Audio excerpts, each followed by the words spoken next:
Sony cameras are already expensive enough, and to make matters worse, after you've already spent thousands of dollars on your camera, the lenses, they can cost half as much, equal to, or sometimes even more than the camera you already broke the bank to get. Sony G Masters are amazing, but unless you've got a company budget or you really just got it like that, you're either gonna put yourself in debt paying them off or have to limit the variety of lenses you're able to purchase. And so the obvious choice then is third-party lenses, right? But when you take that route, you risk losing quality and functionality, right? In this video, my aim is to get you the best bang for your buck budget yet quality lenses that I've personally come across in my experience. Let's get into it.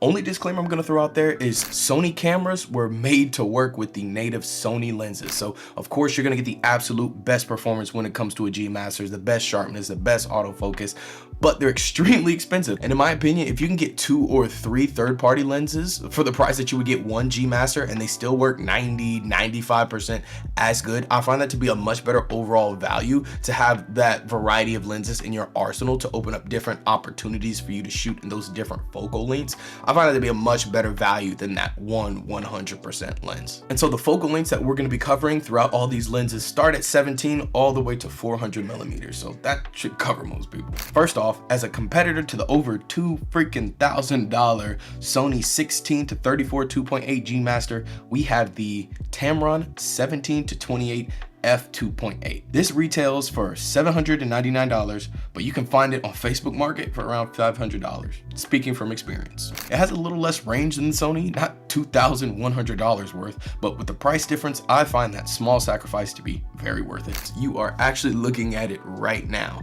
Granted, it is on my Sony FX30, so that's a crop sensor camera, but here's an example of what it looks like vlogging on my full frame Sony FX3.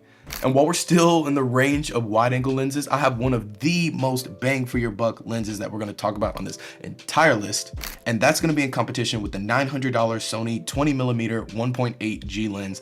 And that is the Viltrox 20mm f2.8 lens. And I want you to take a guess how much this lens cost. Just take a second. How much do you think this comes in at? $176. Yeah, insane. And you can find it on Facebook Market or used on B&H for like $130. Look, I know it sounds absolutely too good to be true to have a great lens this cheap, but I have so much faith in this lens that it is actually my main YouTube lens that you're looking at right now on my Sony FX3. I don't have any focus issues. Yes, the Sony has an extra stop, but with that kind of price difference, $900 versus $130 to $176, like you can't complain with that price difference. The closest competitor I say to that is the Tamron with the same specs, 20mm f2.8. I think that costs a little more, but the big problem I was seeing with that one is that the focus makes a lot of noise while you're recording on that one. And so next on the list, we're gonna be going over probably the most commonly used focal length. This is in competition with the $2,300 Sony 24 to 70 G Master. We have the Tamron 28 to 75 f2.8 G2. This comes in at $700 right now because it usually retails for $900. Once again, you can find these on OfferUp or Facebook Market for like $500. I'm telling you, back in the day, for a couple of years, this was my one and only lens that I had in my arsenal. It's a very versatile focal length that will have you set for interviews, YouTube, following somebody around, whatever that may be, some aspects of sports, portraits, etc, etc, etc. I love this lens so much that when I did actually have to sell it in order to put the money towards getting a different lens, once I finally had the bread back again, buying this lens back was the first thing on my mind. But actually, speaking of that, next on this list, we're going to talk about the lens that I had to temporarily sell this one in order to put my money towards. And stay with me here. It does cost a little more than the rest of these, but it is such a great value. I'm telling you, if somebody said, RJ, you can only use one lens for the rest of your career, what would it be? It would be this lens right here, the Tamron 35 to 150 f2 to 2.8. And Sony actually doesn't even have a competitor that they don't make any lenses that are in this focal range. So this thing's right here, let me tell you about it. So of course we got to talk about the price. It's coming in at $1,700 to $1,900, but Once again, I got mine in excellent condition off Facebook Market for like $1,400. This lens has been an absolute powerhouse. I mainly use it for football and basketball, and whereas you can use it for whatever you see fit, the ability to go from a tight 150 millimeters and pull out all the way to a semi-wide 35 is insane. For football, I basically cover the opposing 45-50 yard line all the way to the end zone while still capturing the full celebration, while still wide enough to crop that image into an Instagram reel without it being insanely squished, if you know what I mean. So I will say this lens is a bit more on the heavier side, so depending on how you like your setup, that could be a pro or a con.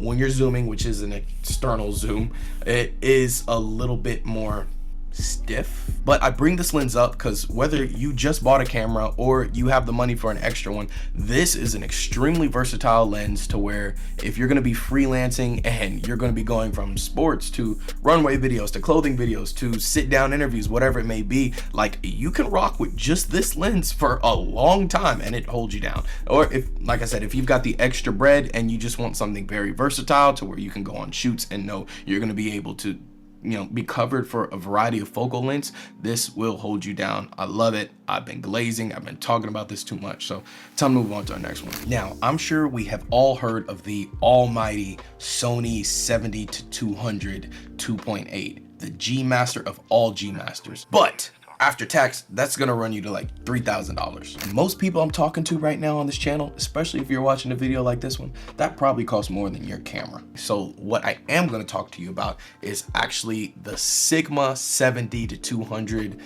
f2.8. And this thing is great. And on paper, it has all the same specs, but instead of $3,000, you're talking $1,500. Half the price, technically the same specs. So let's get into it. You've got all your custom buttons, you've got optical stabilization, great, not as great, but still great autofocus. But what I will say is I'm not really a fan of the like screw on lens hood that it comes with. I'm so much not a fan. Honestly, I don't even know where mine is. So I'm probably just gonna take a picture from somebody else's or somebody else's YouTube video, something like that. But yeah, I really don't like that. But at the same time, it doesn't matter for me too much because most of the time, if I'm using this lens, I'm having to put on an ND filter anyway. So I'll show you a bit more footage of this in use. I will say most of the time I'm using this on my Sony FX30, not my FX3, so do what you will with that information, but we're talking about a crop sensor and log instead of full frame. But here I'll show it indoors. This is using my Sony FX3. This is punched in all the way to 200 millimeters. It's shot in S-Log3 at 12,800 ISO, controlled with my ND filter. So that's what it looks like. You know, of course, the G Master is going to perform better and look better, sharper, all that kind of stuff. But I think you're getting a great value having the same specs on paper, the 70-200, the f2.8, still having all those custom buttons and half the price. So I think that's a great alternative. And last on this list is a recommendation that I want to say this is the only one on this list that I don't own and have never used. It's more so on my wish list. It is in competition to a lens that I have been eyeing, the Sony 100-400 f4.5 to 5.6 G Master. You're not getting that focal length at a 2.8 unless you're willing to put in like $12,000, but that 100-400 is still $2,500, and that's bread. So instead, I've seen a lot of great things about the Sigma 100-400 f5 to 6.3 for around half a stop to a stop, and coming at a price of like $900. I'm seeing them on Facebook Market for like $600, $650. I feel like that is very much worth the price. I haven't pulled the trigger on this yet because A, I'm tired of spending money, and B, that high f-stop, that just makes me really nervous when it comes to noise and the situations that I'm shooting with. But hey, what can you do? So appreciate you for watching this video. Here is a couple other videos that the algorithm thinks that you would like of mine. Like, comment, subscribe, all that, and I'll holla at you.